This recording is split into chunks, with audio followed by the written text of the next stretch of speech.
अऊज़ु बिल्लाहि मिनश शैतानिर रजीम। बिस्मिल्लाहिर्रहमानिर रहीम। अल्लाहुम्मा सल्लि अला सय्यदना मौलाना मुहम्मदिन वाला आलिहि व सहबिहि व बारिक वसल्लम। तमाम तारीफ़ें रब्बुल इज़्ज़त की हैं जो तमाम जहानों को पालने वाला है। मैं हूँ हकीम आमिर शहजाद डस्का से। नाज़रीन किराम, आपकी खिदमत में हुक्म कदीम का माल जाती रुझान, उनकी गहरी फ़िक्र, अमराज के दफ़ा के लिए हिफ़्ज़ान सेहत पर उनका फ़लसफ़ा, उनके माल जाती वाक़यात जो बहुत ही सबक आमूज़ होते हैं, साथ में जड़ी बूटियों की सही शक्ल सूरत और मुजरबुल मुजरब नुस्खा जात मैं आपकी खिदमत में अर्ज़ करता हूँ।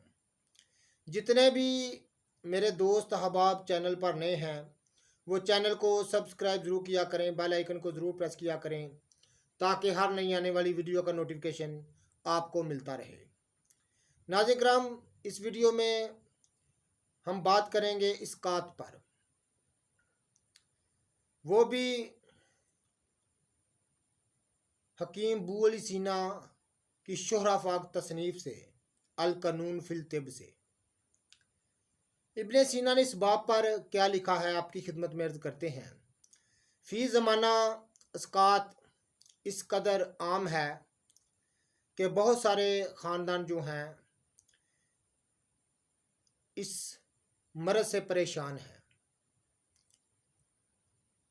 आए दिन कोई ना कोई शिकायत करता फिरता नज़र आता है।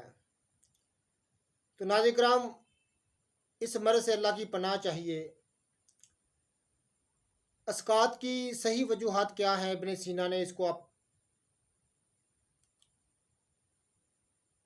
अल तिब अल कानून फिल तिब में इस पर पूरा बाप लिखा है। इब्ने सीना फरमाते हैं कि तभी वक़्त से पहले जिनैन का रहम से खारिज करना या खुद ब खुद हो जाना इस्कात कहलाता है। आज खुद इस्कात तभी इसको कहा जाता है, अक्सर इब्तदाई 3 माह और आखिरी 3 माह में हुआ करता है। हमल का खुद गिर जाना, बाद हमला किसी शदीद मर्ज में गिरफ्तार हो जाती हैं और जुफ़े व नकाहत के गलबे से हमल गिर जाता है। हमल का गिराना इस्कात, इसको अरादी कहते हैं। हामला के किसी मर्ज की वजह से या कमज़ोरी व ज़ुफ़ की ज़्यादती की वजह से या हामला की जान तलफ होने की अंदेशे से तबीब हमल को गिराने का मशवरा दिया करते हैं। बाज़ मरतबा गलत कार्यों के नतीजे में औरत जायज़ हमल को गिरा दिया करती है। बाज़ अवारद की वजह से हमल का गिर जाना, मसलन कसरत मेहनत से हमल का गिर जाना। तबई इस्कात के असबाब 4 हैं। खारजी अमवार, अवारद जस्मानी, अमराज रहम, जिनैन और इसके मुतल्लक़ात की खराबियाँ। खारजी अमूर मसलन कसरत जमा, मदारत कविया या मुसहलात कविया का इस्तेमाल, बदन से खून का बकसरत खारिज हो जाना, यानी मदरात कविया कहते हैं कि सख्त किस्म की ऐसी दवा हो जो पेशाब को जारी करती हो, उसको मदारात कविया कहते हैं।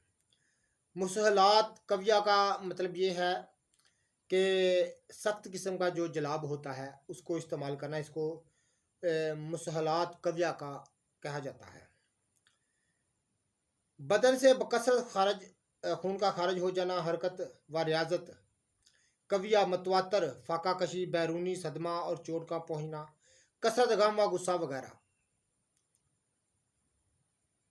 मसलन सिलानुर रहम, किल्लत हैज़, सिलसिला रहम, कसरत हैज़, इख्तिलाकुल रहम और जाज रहम, रहम सफ़र रहम की साखत में फासद रतूबत की ज़्यादती, रहम की साखत में चर्बी की कसरत, खसीतातुल रहम की रसौली वगैरह।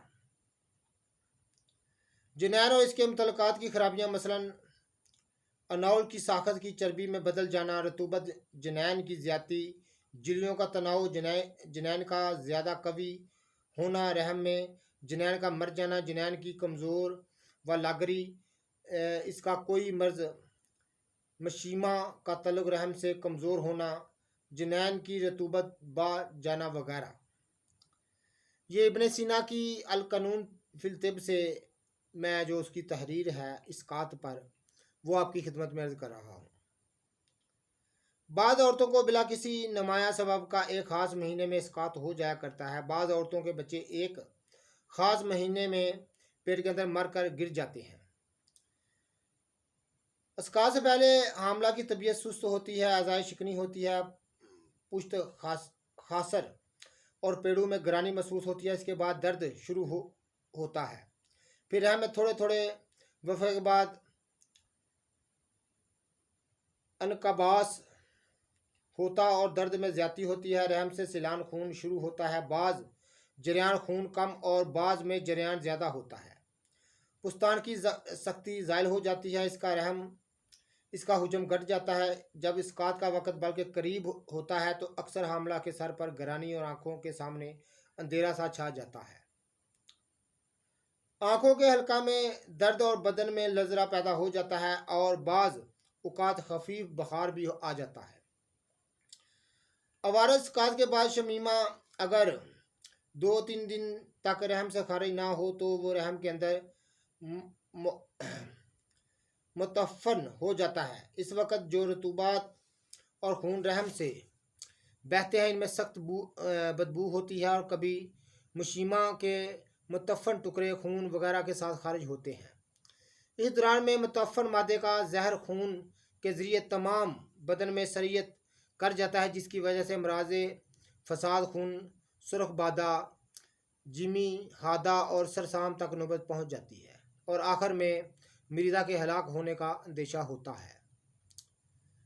اگر عوارض جسمانی یا امراض رحم اسقاط کے اسباب ہوں تو ان اعراض کے مطابق حمل سے پہلے مناسب تدبیریں کی جائیں۔ اسقاط کا روکنا: اگر وقوع حمل کے بعد ابتدائی آثار شروع ہو جائیں، پیڑوں، کمر اور رانوں میں درد کم ہو اور سیلان خون رطوبت زیادہ نہ ہو تو رحم ابھی کھلا نہ ہوا ہو تو جنین اپنی جگہ سے نہ ہٹا ہو تو ایسی حالت میں بچے کو اسقاط سے روکنے کی کوشش کی جائے۔ اس مقصد کے لیے نسخہ دیے جائیں، آگے وہ نسخوں کا ذکر کر رہے ہیں۔ انشاءاللہ تعالیٰ ان نسخوں کا جو ابن سینا نے لکھے ہیں انشاءاللہ تعالیٰ پھر کبھی آپ کی خدمت میں عرض کریں گے۔ تو ہم نے آپ کی خدمت میں عرض کر دیا ہے کہ اسقاط کے اسباب کیا ہیں، اس کی حقیقت کیا ہے۔